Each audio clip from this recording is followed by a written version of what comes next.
7:48 de la mañana nos acompaña Miguel Ángel González, el presidente del Comité Empresarial Ecuatoriano y de la Cámara de Comercio de Guayaquil. Bienvenido. Bueno, también importante conocer el balance en pérdidas económicas que va dejando estos 2 días de paro. Hoy entramos al tercer día de movilizaciones. Hola Liz, hola Milton, qué gusto estar en el programa. Un saludo para ustedes y para todos aquellos que nos están viendo y escuchando en estos momentos.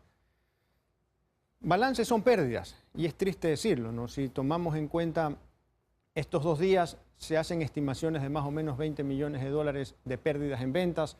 Algunos sectores, el exportador, por ejemplo, habla de 3.5 millones de dólares en exportaciones perdidos. El sector de las flores habla de 2.5 millones que se pierden. Si nos comparamos con octubre, que estaría muy mal hacerlo, pero si nos comparamos con octubre del 2019 se hablaban de 50 millones de dólares en ventas que se perdían por cada día de paralización, lo cual es terrible. Por eso nosotros desde el sector empresarial rechazamos rotundamente cualquier intento de paralización o desestabilización en el país. No puede ser que saliendo de una crisis, de una pandemia, de una situación dura, estemos retrocediendo, paralizando la economía del país. Ecuador sale adelante y se desarrolla trabajando, no paralizando. El caos, el vandalismo, el saqueo, el chantaje es una pérdida para el país. Milton. Buenos días, Miguel Ángel. ¿Cómo lo van a evitar? ¿Qué dicen las autoridades? Por ejemplo, en sectores estratégicos, neurálgicos de la producción. Por ejemplo, producción florícola en el norte de Pichincha, en el sur de Pichincha, donde se producen los cierres viales más fuertes. ¿Cómo se soluciona eso? ¿Cómo la gente logra entender que si se pierden 3 millones diarios en producción, el trabajo de la misma gente que está obstaculizando se pierde? Totalmente de acuerdo. Se está trabajando en coordinaciones con las fuerzas públicas para poder reportar dónde están los desmanes y que la fuerza pública vaya en ese instante a controlar los problemas que se van dando. Pero sí, es inconcebible que estemos retrocediendo de esta manera o que se quiera paralizar o destruir en el país. Hay que tomar en cuenta que un día de paralización es un día de pérdidas de ventas y eso se traduce en pérdidas de empleo y eso es lo más importante que tiene que tomar en cuenta la población. Estamos saboteándonos los mismos ecuatorianos la recuperación económica, la reactivación. Por un lado está el que no puede porque hay los desmanes, porque está cerrado la vía, y por otro lado el que por prevenir también paraliza su trabajo, como ocurrió ayer aquí en Guayaquil entre la serie de rumores de saqueos. La jornada a mediodía se paralizó, cerraron las puertas, los negocios, trabajadores a sus casas. Claro, cuando hay incertidumbre y cuando hay un trauma del pasado, pues obviamente un rumor pues enciende una mecha y la gente se paraliza y empieza a cerrar los locales. Y eso también es pérdidas en ventas y ahí pues la delincuencia hace su fiesta y eso es un problema que hay que evitar. Pero hay que pararnos firmes y creo que es importante que la ciudadanía sí vaya tomando conciencia el problema que es intentar resolver un problema o intentar resolver las quejas que puedan tener a través de la violencia, porque eso al final no nos lleva absolutamente a nada. Recordemos que la gran mayoría de los ecuatorianos, habla de 7 de cada 10 ecuatorianos que no tienen un empleo adecuado, de esos probablemente la mitad vive del día a día. Entonces, un día de paralización implica un día que no se lleva el pan a su casa, un día que probablemente no se come. Y las ventas que se pierden en un día no es que se recuperan al día siguiente, esas ventas se perdieron para siempre, ¿no? Si usted vende arroz con menestra... Es un día que no se lleva, claro.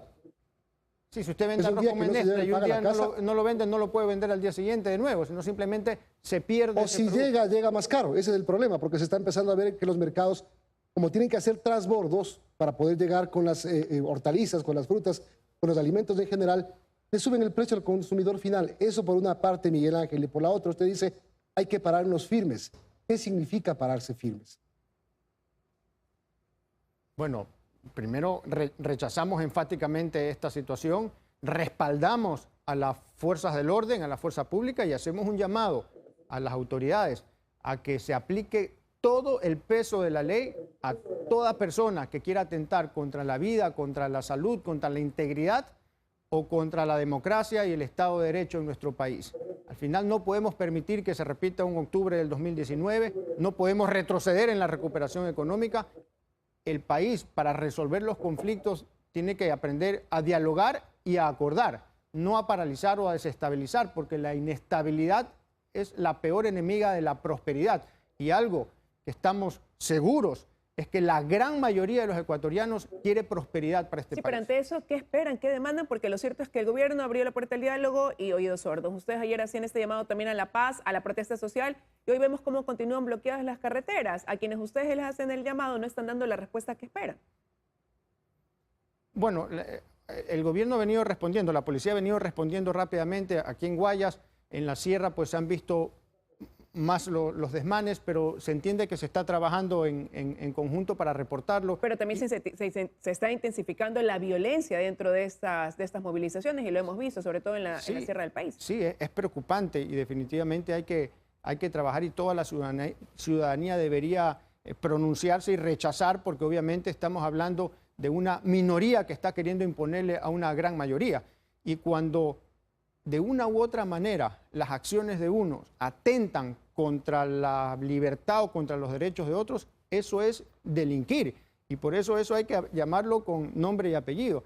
Y la gente que tiene reclamos que pueden ser justos, tiene que entender que lo que se consigue con violencia, como decía Gandhi, se mantiene con violencia. Y ese no es el futuro que queremos para nuestro país. La ciudadanía tiene que estar consciente de esto. Los problemas no se resuelven con violencia, con desmanes, con vandalismo. Y obviamente desde el sector empresarial reconocemos el derecho a la protesta como una manifestación del derecho a la libertad, pero siempre sin saqueos, sin vandalismo, sin chantajes o sin ningún tipo pues, de desmanes que causen problemas a los bienes públicos o a los bienes privados o principalmente a la salud o la integridad de las personas.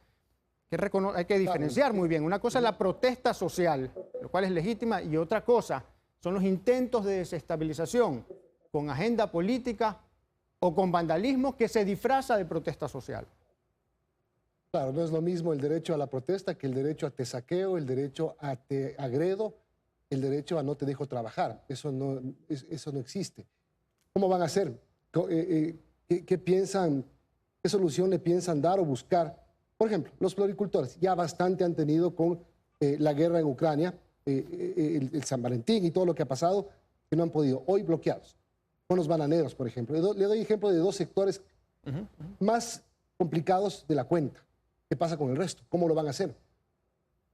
Bueno, cada uno de los sectores particulares pues, va a emprender medidas legales, denuncias legales para poder pues, de una u otra forma contener este tipo de situaciones. Se van a fortalecer también pues, con seguridad privada y todos tomaremos medidas para hacer frente a estos problemas. Porque la verdad también, Milton, es triste, ahora que hablábamos de las cifras, es triste que estemos conversando o haciendo estimaciones de cuántas ventas se pierden, porque justamente lo que queremos erradicar es eso. Lo que tenemos que ponerle fin es a las pérdidas económicas de nuestro país. Ecuador no se puede dar el lujo de hablar de que se pierden 100 millones, 20 millones, 80 millones. Ecuador no puede perder ni $1. Ya hemos perdido bastante en esos 2 años de pandemia. Así es. Lo que necesitamos es seguir reactivándonos en el país. Gracias a Miguel Ángel González por habernos acompañado esta mañana aquí en el espacio de entrevistas.